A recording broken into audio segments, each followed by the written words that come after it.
তো বন্ধুরা দেখো, শুকনো চিংড়ি দিয়ে আজকে কাঁঠালের এঁচোড় রান্না করব। তো চিংড়ি মাছগুলোকে ভাপিয়ে নিয়েছি, আর এখানে দেখো কাঁঠালগুলোকে ছোট ছোট টুকরো করে কেটে নিয়েছি। তার মধ্যে লবণ, হলুদ, কাঁচা তেল আর কাঁচা মশলা দিয়ে ভালো করে মেখে তো কিছুক্ষণের জন্য রেখে দেব ঢাকা দিয়ে।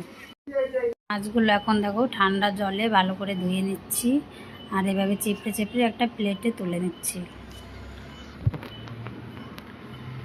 একটা প্লেটে তুলে নিলাম। এখন একটা কড়া বসিয়ে দিয়েছি, কড়ার মধ্যে একটু তেল দিয়ে লবণ হলুদ দিয়ে মাছগুলোকে ভালো করে ভেজে নেব। দেখো আমার মাছগুলো ভাজা হয়ে গেছে, এখন একটা প্লেটে তুলে নেব। এবার কড়ার মধ্যে আর একটু তেল দিয়ে দিলাম, আর ফোড়নের জন্য দিলাম দেখো দুটো তেজপাতা, গোটা জিরা আর গোটা গরম মশলা। তো এখন দিয়ে একটু পেঁয়াজ কুচিগুলোকে ভেজে নেব। তো পেঁয়াজ ভাজা হয়ে গেছে, তো এখন কাঁঠালগুলোকে দিয়ে দেব। কাঁঠালগুলোকে দিয়ে এখন ঢেকে ঢেকে ভেজে নিতে হবে, কষিয়ে নিতে হবে।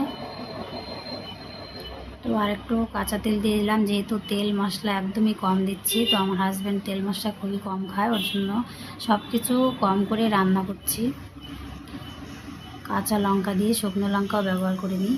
তো এবার দেখো চিংড়িটা দিয়ে আর একটু কষিয়ে নেব। আর এইদিকে আমার ভাত বসিয়েছিলাম, ভাতটা হয়ে গেছে, এখন ভাতটা নামিয়ে নেব। আর এদিকে আমার এঁচোড়টা দেখো কষানো হয়ে গেছে, এখন পরিমাণ মতন জল দিয়ে ঢাকা দিয়ে দিচ্ছি। এখন ঢেকে ঢেকে কিছুটা সময় নিয়ে রান্না করে নিলাম। তো আমার রান্না প্রায় হয়ে এসছে। তো এখন গরম মশলা দিয়ে দেবো। তো দেখো আমার রান্না কিন্তু কমপ্লিট। তো একটা গামলায় বেড়ে নেব। দেখো আমার রান্না হয়ে গেছে। আর করব দেখো করলার তরকারি। তো করলার তরকারিটা করব পেঁয়াজ দিয়ে, আর দেখো সমুদ্রের মাছ ছিল, ছোট মাছ। তো মাছগুলোকে আগে ভেজে নিয়েছি। তো তার মধ্যে কড়ার মধ্যে একটু তেল দিয়ে দিলাম, তেলের মধ্যে একটু কালো জিরা ফোড়ন দিয়ে দিচ্ছি, তারপরে দেবো পেঁয়াজ কুচি।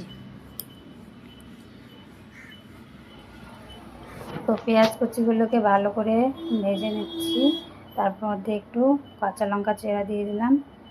ভাজা হয়ে গেছে, এবার দেখো পরিমাণ মতন জল দিয়ে দিচ্ছি। তো এর মধ্যে লবণ হলুদ দিয়ে দিলাম, আর ভেজে রাখা মাছটাও এখন দিয়ে দেব। তো এগুলো দিয়েও কিছুটা সময় ফুটিয়ে নেব। তো দেখো আমার ঝোলটা ফুটে উঠেছে, এবার দিয়ে দেবো করলাগুলো। তো করলাগুলো অনেকে ভেজে দেয়, ভেজে রান্না করে, তো আমি ভাজি না, এইভাবেই ভিটামিনটা ভালো